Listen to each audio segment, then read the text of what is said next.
Sir जय हिंद। Major Mohammad Ali Shah sir, जय हिंद। बहुत बहुत शुक्रिया समय देने के लिए। Thank you sir. जय हिंद राजेश जी।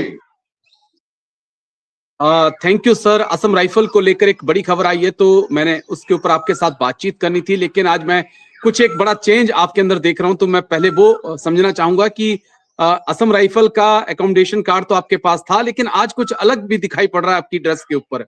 ऐसा लग रहा है कि एक साहब को एक और एकोमोडेशन कार्ड जो है मिला है। अरे गुड ऑब्जर्वेशन जी, शुक्रिया बहुत बहुत। आपने, मैं दाग देता हूँ, आपने ऑब्जर्व करा। जी हाँ, ये eastern army commanders combination card है जो अभी मिला है मेरे को एक हफ्ते पहले। तो lieutenant general okay. RC Tiwari साहब ने ये मेरे को खास तौर से आपकी वजह, मैं आई एट्रीब्यूटेड टू यू। हाँ, बाय द वे, आपने अरे इतना इंटरेस्ट लिया नॉर्थ ईस्ट के अंदर, आपके साथ मैंने भी इंटरेस्ट लिया, तो जी हाँ, शुक्रिया बहुत बहुत है जी। बिल्कुल साहब। और ये मुझे लगता है कि आप चंद उन अधिकारियों में, जवान जेसीओज में हैं जिनको रिटायरमेंट के बाद जो है दो दो एकोमोडेशन कार्ड्स मिले हैं। इसके लिए सैल्यूट सर, दिल से आपको। लेकिन अब मैं मुद्दे पर आना चाहूंगा। मुद्दा बड़ा गंभीर है सर, असम राइफल से जुड़ा हुआ है। गांदरबल में इनकाउंटर होता है, बहुत ज्यादा उसकी तस्वीरें सामने आती हैं, वाहवाही होती है इंडियन आर्मी की, सीएपीएफ की, असम राइफल की। लेकिन अब जो जानकारी निकल कर सामने आ रही है कि इस इनकाउंटर को लेकर सवाल उठे हैं, और सेकंड असम राइफल, जहां तक मेरी जानकारी है, उसको वहां से हटा दिया गया है। जुडिशियल इंक्वायरी के आदेश जो हैं माननीय लेफ्टिनेंट गवर्नर ने दे दिए हैं, मनोज सिन्हा साहब ने। तो कैसे आप देख रहे हैं, इन आरोपों में कितना दम है? क्योंकि जो सिक्योरिटी फोर्सेज है उनका कहना है कि सामने से भाई फायरिंग आई थी, लेकिन यहां पर आरोप लग रहा है कि ये एक फर्जी इनकाउंटर है सर। राजेश जी देखिए, सरल सी बात है एक तो कि एक उग्रवादी बिना हथियार के एक, एक आम सिविलियन मारा जाता है।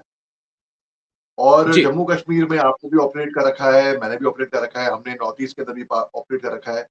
कहीं पे भी कोई उग्रवादी हो, अगर वो बिना हथियार के हो तो फिर वो सिविलियन है, उसको इनोसेंट सिविलियन ही मानते हैं।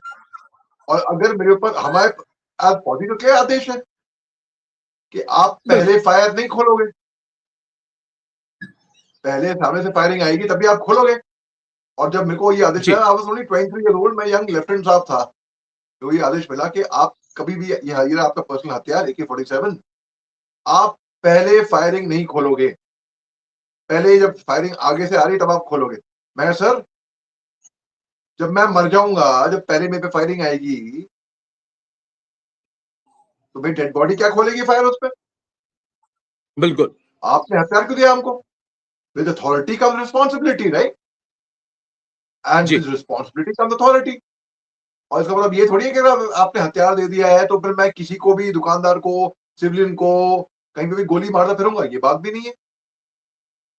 At the end of the day मैं यहाँ पे ऑपरेशन करने आया हूँ ना। तो जी हाँ, ये बिल्कुल। मैं बात 100% मानता हूँ, इसमें कोई शक की बात नहीं है कि अगर कहीं पे भी सिविलियन की कोलैटरल डैमेज, कोई कैजुअलिटी होती है, ये बात बिल्कुल स्वीकार नहीं है, मंजूर नहीं है। और जो प्रोटेस्ट होती है, मैं मानता हूँ अगर सिविलियन हुआ तो। लेकिन सवाल ये है कि अगर सिविलियन हुआ तो, वो अहम बात है। लेकिन वहां पे, क्योंकि जो जानकारियां मेरे पास हैं, हो सकता है मैं गलत भी हूं, लेकिन जो इन्फॉर्मेशन आई कि गांदरबल में जहां पे इनकाउंटर हुआ, वहां से वेपन भी बरामद हुए, आतंकी के पास वेपन। हाँ, अगर वो सिविलियन है तो शायद वेपन उसके पास नहीं होना चाहिए था सर। बिल्कुल बिल्कुल।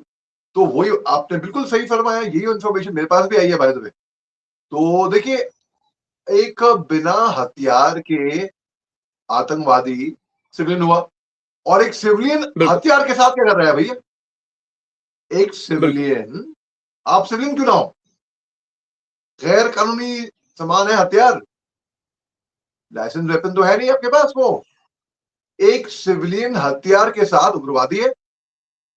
सरल बात है। तो जो इंफॉर्मेशन आपके पास आई है वही इंफॉर्मेशन मेरे पास भी है। मैंने अभी एक वरिष्ठ अधिकारी से बात करी, अभी आप बिफोर ज्वाइनिंग यू, 1 मिनट पहले, उन्होंने मेरे को पूरी कहानी ओके। बताई कि हुआ अब क्या था। असम राइफल, जो सेकंड असम राइफल है गांदरबल में, जो पूरे ऑपरेशन को अंजाम दे रही थी, कहा जा रहा है कि उसको भी हटा दिया गया है, उसको दूसरी जगह भेजा जा रहा है। दिल्ली में जो बड़े सैन्य अधिकारी बैठे हैं, इससे काफी ज्यादा नाराज हैं। दिल्ली में भी काफी ज्यादा हलचल है। इसे आप कैसे देखते हैं? क्योंकि असम राइफल से ऐसी चीजें हम उम्मीद नहीं करते हैं। काफी प्रोफेशनल लोग हैं वो सर। बहुत ज्यादा प्रोफेशनल है राजेश जी, बहुत, बिल्कुल आपने सही फरमाया, बहुत ज्यादा प्रोफेशनल है। मेरी खुद की पलटन, मेरी खुद की बटालियन 26 असम राइफल्स, उज्जवल 26 के नाम से हम मशहूर हैं, वो रह के आई जम्मू कश्मीर में, और गैलेंट्री अवार्ड भी मिले हैं अच्छा काम करने के, कोई अवार्ड के चक्कर में नहीं, अच्छा काम करने के। तो जी हाँ, देखिए असम राइफल बहुत प्रोफेशनल फाइटिंग फोर्स है बेसिकली, बहुत ज्यादा प्रोफेशनल। देखिए इंक्वायरी पे डिपेंड है, होगा ना, जो लेफ्टिनेंट गवर्नर साहब हैं, बिल्कुल, उन्होंने मनोज साहब ने इंक्वायरी दे दी है, इंक्वायरी जुडिशियल मैजिस्ट्रेट जी इंक्वायरी होगी, ठीक है।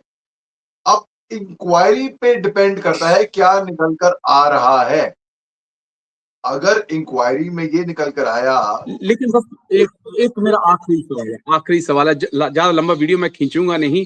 हम इतनी जल्दी क्लीन चिट भी अपनी सिक्योरिटी फोर्सेस को नहीं दे सकते। हमने जम्मू कश्मीर में भी और नॉर्थ ईस्ट में भी, खासकर नागालैंड में भी ऐसे कई ऑपरेशंस देखे हैं जो फेक निकले हैं, और कई मतलब जो साइटेशंस के लिए, मेडल्स के लिए भी हमने देखा है कुछ लोग उस चक्कर में भी फंसे हुए हैं। और नॉर्थ ईस्ट में तो एक हमारी पैरा स्पेशल फोर्सेस पर ये भी आरोप लगे थे इसी प्रकार के। तो कैसे आप देख रहे हैं सर?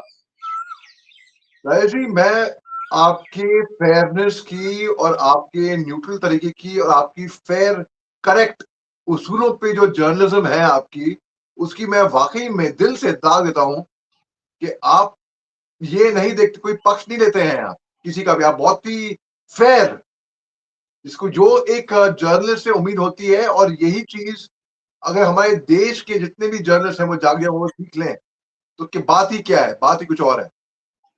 राजेश जी, आप बिल्कुल, आपने सही फरमाया। देखिए हम सिक्योरिटी फोर्सेस को भी हम जल्दी से क्लीन चिट नहीं दे सकते हैं, क्योंकि पास्ट में, इतिहास में हुआ है, कुछ चंद से थोड़ी शर्मिंदगी हुई, बदनामी हुई है हमारी, बट अगेन जी ये पास्ट में हो चुका है ऐसा किस्सा, तो it has left a bad taste, उससे थोड़ी क्रेडिबिलिटी डाउन तो हुई है, कोई शक की बात नहीं है। लेकिन तभी मैंने बोला कि ये इंक्वायरी पे निर्भर है।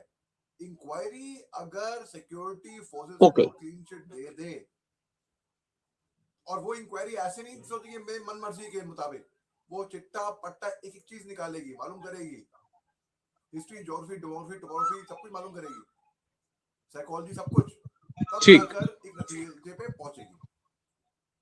और अगर उसमें ये, चलिए इंक्वायरी का ओके सर, ये सिक्योरिटी इंक्वायरी का वेट करना होगा। और जी, और उसमें अगर ये आया कि सिक्योरिटी फोर्सेस आर गिल्टी, तो जी 100% मेरे को भी यकीन है कि सिक्योरिटी फोर्सेस चाहे कोई सी भी हो, उनको बख्शा नहीं। और हमने ऐसे लोगों के कोर्ट मार्शल होते हुए भी देखे हैं, और इस चीज को हम नहीं नकार सकते हैं कि इंडियन आर्मी में, असम राइफल में अगर आपने गलत किया है तो पनिशमेंट आपको मिलेगी। हमने कोर्ट मार्शल होते हुए लोगों को देखा है और उनको घर जाते हुए देखा है, अगर आपने तमगे के लिए अगर ऐसा किया है। लेकिन जहां तक मैं जानता हूं असम राइफल को, तो असम राइफल ऐसा नहीं कर सकती है। लेकिन आई होप जो कोर्ट ऑफ इंक्वायरी होगी, जांच होगी, उसमें दूध का दूध पानी का पानी हो जाएगा। लेकिन शुक्रिया, बहुत बहुत शुक्रिया मेजर मोहम्मद अली शाह सर, आपने समय दिया इस बेहद संवेदनशील मुद्दे पर। थैंक यू सर, जय हिंद, take care. Thank you sir, thank you, thank you साहब।